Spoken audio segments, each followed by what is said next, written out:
Bismillahirrahmanirrahim. Alhamdulillahirabbil alamin wa bihi nasta'inu ala umuri dunya waddin.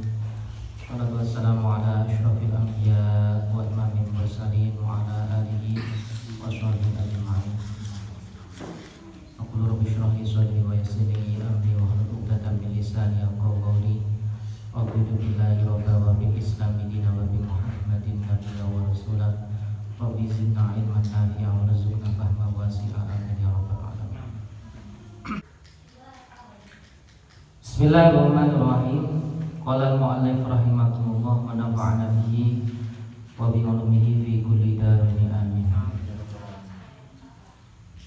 Wa hadza lan utawi iki iku li anna dajjal krana sak temene dajjal iku ghayatuhu tujuane dajjal. Jadi kemarin kita sudah membahas tentang orang-orang yang mereka terbujuk atau mereka tertipu daya oleh tujuan mereka belajar, tujuan mereka ngaji, tujuan mereka thalabul ilmi, yang ternyata mereka bertujuan hanya untuk mencari harta, mencari takatsur bil mal, banyaknya harta, tafakhur bil mal, bil jah, mereka sombong-sombongan dalam mencapai pangkat, ta'azzus bi aksaril atba, banyaknya mereka itu membangga-banggakan, merasa paling tinggi, merasa paling mulia karena banyaknya pengikut. Padahal kalau orang-orang seperti itu sudah jauh, sudah membelot jauh dari apa yang telah disarankan oleh Rasulullah SAW. Dan mereka itu adalah termasuk wahwa mimman qala fihim Rasulullah SAW. Mereka itu termasuk orang-orang yang didahulukan atau orang-orang yang disebutkan oleh Rasulullah SAW sebagaimana di dalam hadis, ana min ghairi dajjali akhwafu alaikum minad dajjal. Ada dajjal yang lebih aku takutkan kepada kalian daripada dajjal yang lain. Jadi ono sing luweh dajjal tinimbang teko dajjal. Dajjal secara hakikat itu ono sing luweh diwedeni Rasulullah tinimbang asline dajjal. Kemudian para sahabat tanya, wakila, sahabat bertanya kepada Rasulullah, wa ma huwa ya Rasulullah, sing dimaksud jenengan dajjal niku napa? Kok ana sing luweh dajjal sing luwih diwedeni jenengan tinimbang dajjal sing asline? Rasulullah menjawab, faqala ulama usu, yaitu ulama su. Makanya kata nazum kan, ulama itu terbagi dua, ada ulama yang istimewa, kerja semangat, membimbing kawan, apa terusnya itu dan seterusnya itu. Jadi menurut Abu Umar, ulama itu ada dua. Dalam nazam itu ada ulama yang istimewa, ada ulama yang justru menyesatkan orang-orang yang seperti kita yang memang imannya itu kurang gitu. Nah, makanya hati-hati jangan sampai termasuk ulama usu. Lalu apa definisi sebagai ulama usu? Kenapa kok disamakan dengan dajjal? Wa hadza li anna dajjala ghayatuhu al-idlal. Kenapa kok disamakan dajjal? Karena sama-sama menyesatkan. Dajjal itu menyesatkan manusia di akhir zaman. Sedangkan ulama usu menyesatkannya itu dari awal. Dari awal semenjak ulama itu ada. Nah, dajjal kan begitu dajjal muncul menyesatkan ulama, disuruh menyesatkan umat Kanjeng Nabi, disuruh milih. Nek masuk ke neraka nih dajjal, karena dajjal nanti itu ngembo-ngembo jadi pangeran. Dia itu Dia itu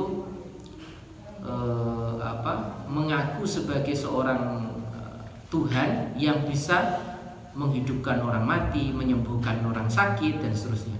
Dia begitu. Maka umat Kanjeng Nabi Muhammad nanti digodani, disuruh milih. Kamu percaya apa saya apa enggak? Kalau kamu percaya bahwa saya itu Tuhan, silahkan masuk ke surga saya. Tapi kalau kamu ingkar kalau saya itu adalah Tuhan, silahkan masuk ke neraka. Tapi di situ diceritakan bahwa masuk ke surganya Dajjal itu tembusnya ke nerakanya Allah, sedangkan masuk ke surganya nerakanya Dajjal itu tembusnya ke surganya Allah gitu. Makanya Dajjal itu menyesatkan umat zaman akhir begitu. Sedangkan ulama dari awal sudah menyesatkan. Jadi lebih kuat mana atau lebih berpengaruh mana antara ulama dengan Dajjal yang sebenarnya? Ya ulama su. Kenapa? Ulama su punya waktu yang sangat panjang, sangat lama. Dia menyesatkan umat sangat lama. Sedangkan Dajjal itu menyesatkan umat hanya saat hari kiamat saja, akhir zaman saja. Maka dikatakan akhwafu, lebih yang ditakutkan Kanjeng Nabi lebih daripada Dajjal adalah Dajjal yang sebenarnya adalah ulama su. Nauzubillah min dzalik. Nah, lalu Syekh Nawawi Al-Bantani mengatakan wa huwa kullu munafikin, yaitu setiap orang munafik kathiru ilmil lisan jahilul qalb, adalah ulama su itu sebenarnya adalah orang munafik yang banyak ilmu lisannya, banyak retorikanya, pinter ngomong. Dia pinter ngomong, ilmunya banyak, lisannya begitu. Tapi sayang jahilul qalb, dia itu bodoh hatinya. Lisannya pinter ngomong, lancar, enak didengar, empuk, pulen, tapi seret kaya telo begitu. Tapi hatinya itu jahil, hatinya jahil.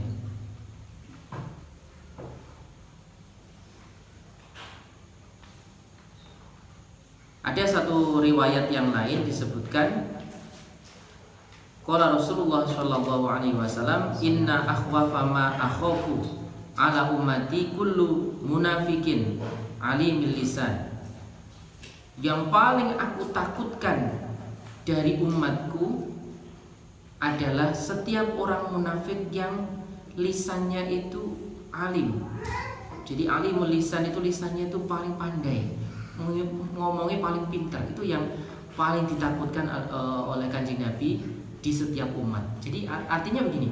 Jadi setiap umat Kanjeng Nabi itu pasti setiap generasi itu ada kullu munafikin alimil lisan. Pasti ada itu. Orang-orang munafik yang lisannya itu paling pintar, gak suruh ngomong. Ada gitu. Setiap periode ada, setiap zaman itu pasti ada begitu.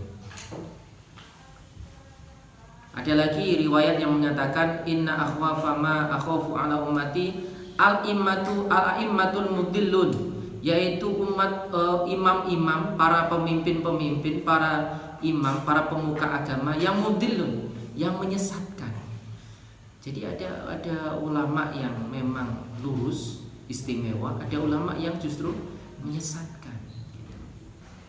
Nah, ulama orang-orang alim yang seperti ini, wa mislu hadzal alim wa in sarafan nasa anid dunya bilisanihi wa maqalihi fa huwa da'in lahum ilaiha bi a'malihi wa ahwalihi wa ahwalihi. Walaupun kenyataannya memang lisannya itu sangat indah kalau berkata-kata, kalau dalam menyampaikan itu nikmat sekali didengar begitu.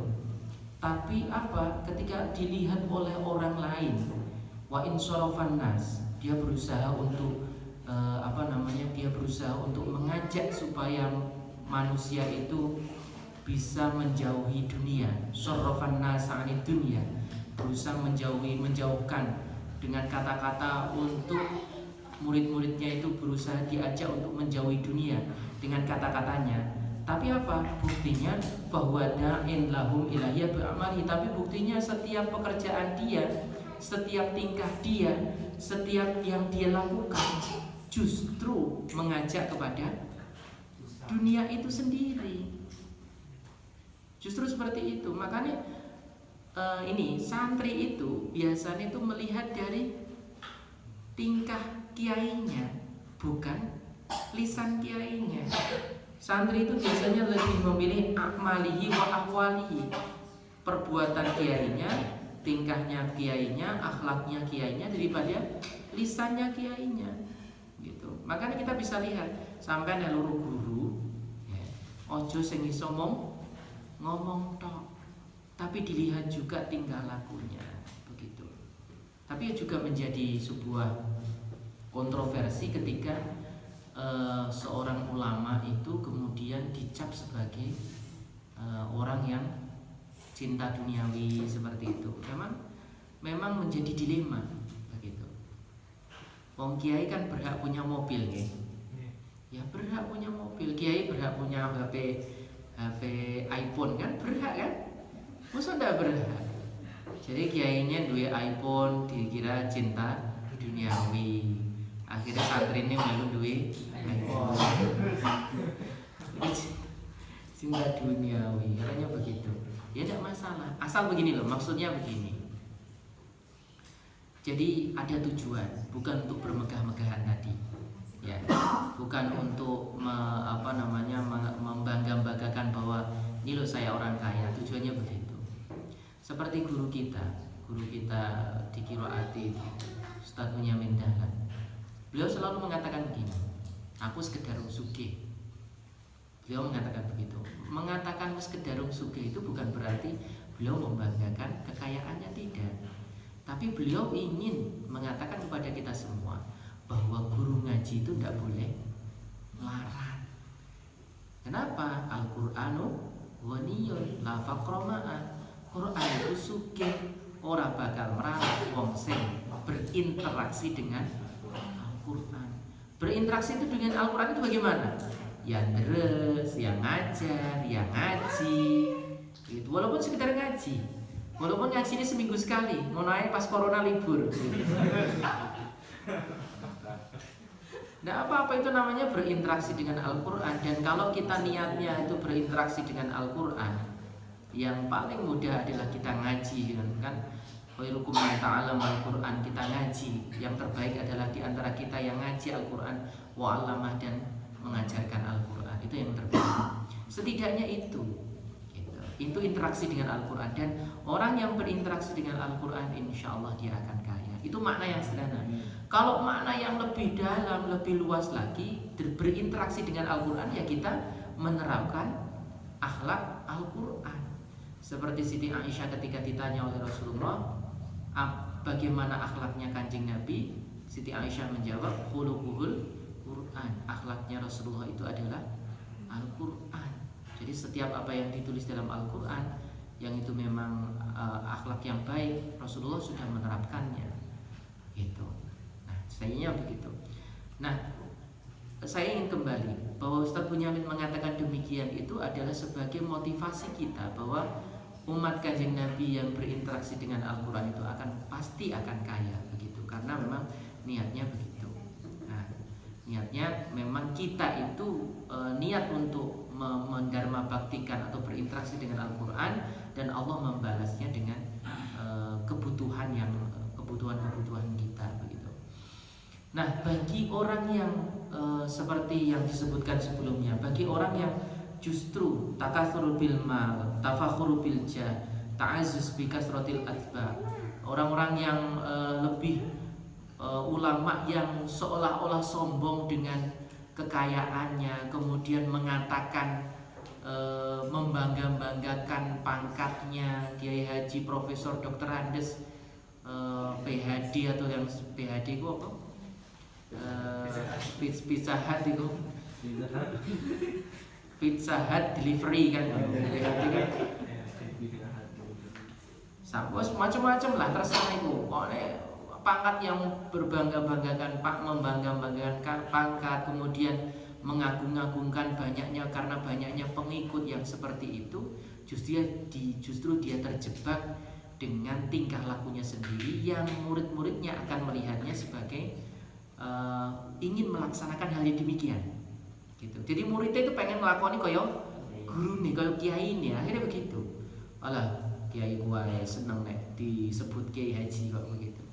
Makanya di pondok sini tuh nggak ada yang sebut kiai. Kita menyebut bapak ya bapak saja. Gitu. Kecuali kalau forum resmi kan memang kita panggil kiai haji. Tapi mosok sampean tahu no ngomong ngapunten Pak Yai ngono, tahu no ngomong ngono. Ora ono ceritane wong Miftahul Sa'adah ngomong Pak Yai. Apa ngomong ke aku juga. Ora ono Ustaz, monggo Ustaz ora ono. Masih cu. Sampai cah cilik-cilik ku ngundange masih cu ngono. Ya enggak apa-apa, itu lebih saya sukai daripada formalitas, malah yang dikhawatirkan kesombongan diri kita gitu. Malah bahaya seperti itu. Sing Pak Ani ngundang kiai, monggo Pak Yai no. Sing anake ngundang masih cuk begitu. Ono sing ngono. Tapi memang begitu, ndak ada di Miftahul Sa'adah yang kemudian ngomong kiai itu tidak ada. Begitu. Malah kalau orang Kolaka itu ngundangnya ustaz. Itu orang Kolaka. Itu seperti itu. Tak iso ngomong ustaz, ora iso.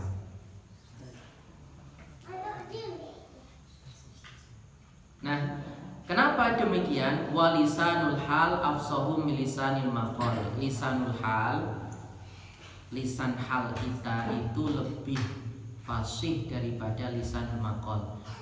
Artinya perangai atau akhlak kita itu lebih fasih daripada lisan kita. Jadi mempertunjukkan akhlak kita itu lebih mengenai sasaran, lebih fasih, lebih tajam daripada ucapan kita. Jadi seseorang kiai itu menasihati murid-muridnya itu lebih kepada akhlak.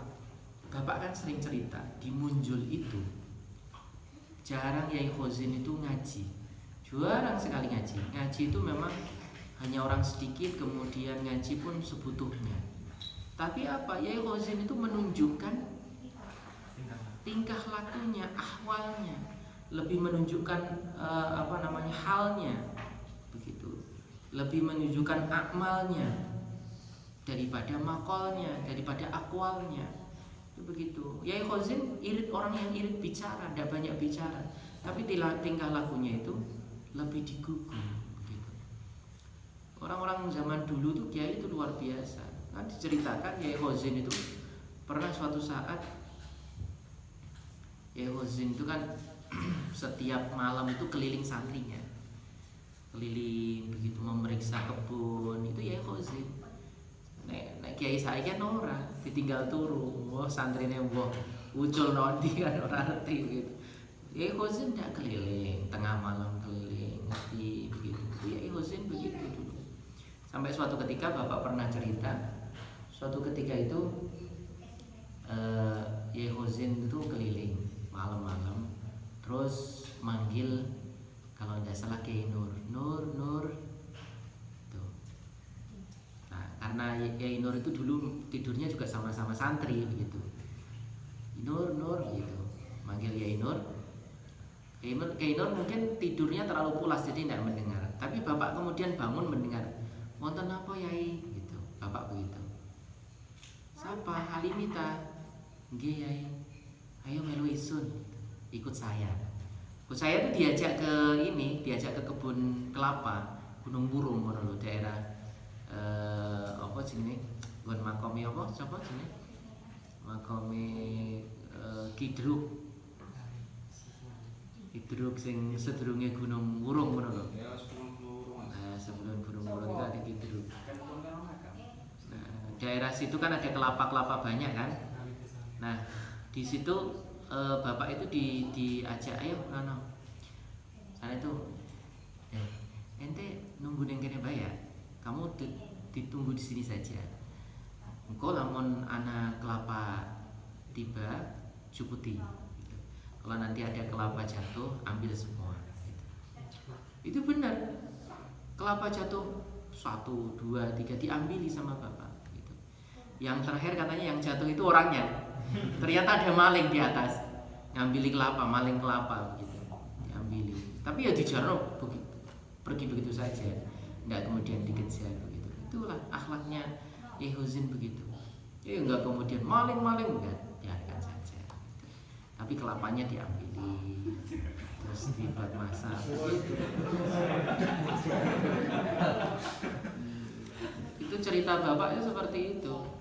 Jadi kiai zaman dulu itu memang tidak banyak bicara, irit bicara orangnya.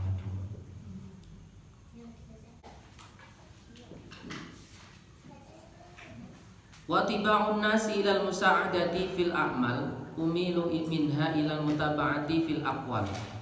Kenapa? Karena watak-watak manusia yang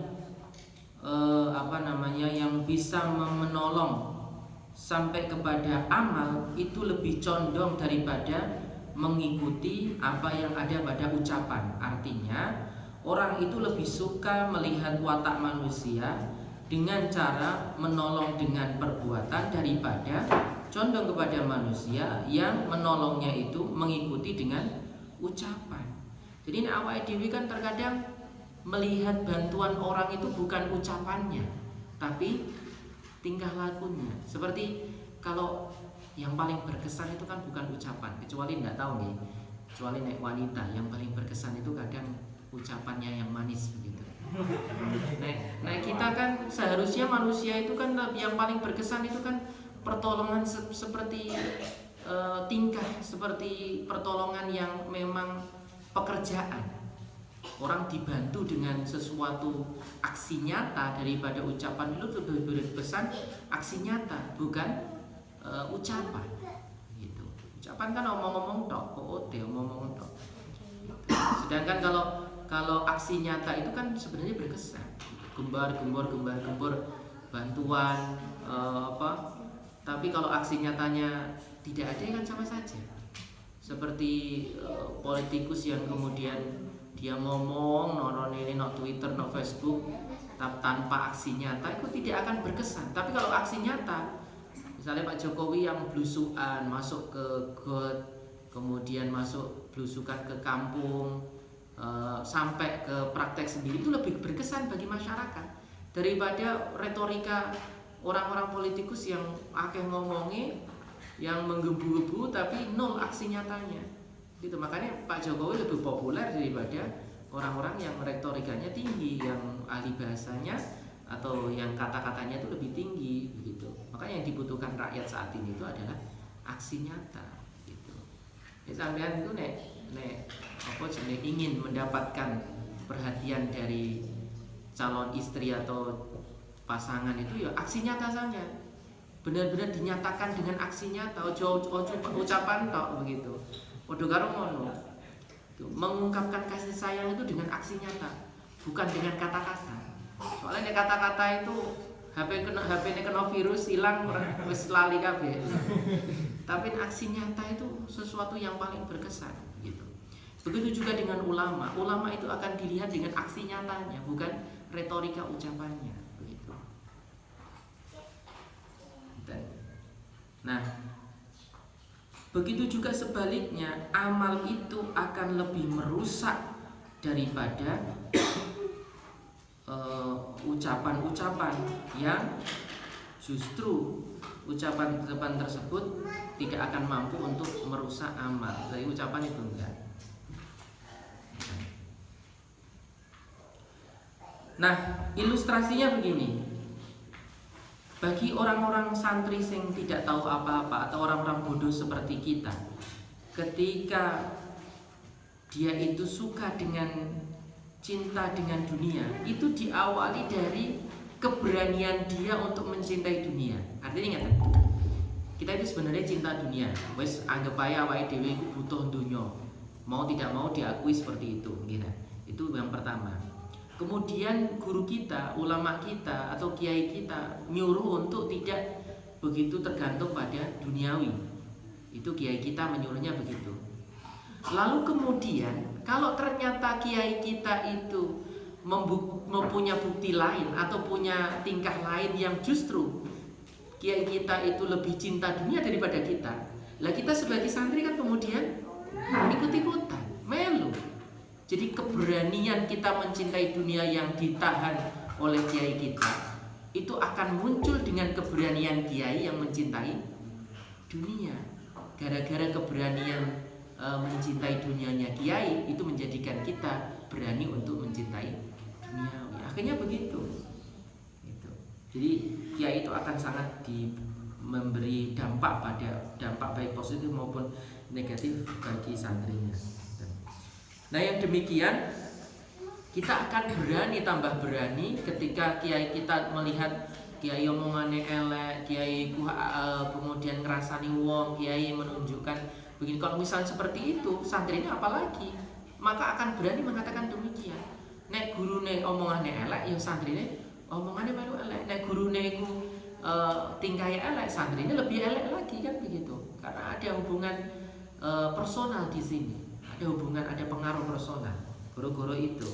Gara-gara keberanian kiai untuk mencintai dunia, akhirnya kita yang hamba Allah yang tidak tahu apa-apa juga melihatnya sebagai mutilatun, sebagai perantara atau sebagai petunjuk bahwa gara-gara kiai yang mencintai dunia itu kita menjadi ikut-ikut mencintai dunia. Nauzubillah min dzalik.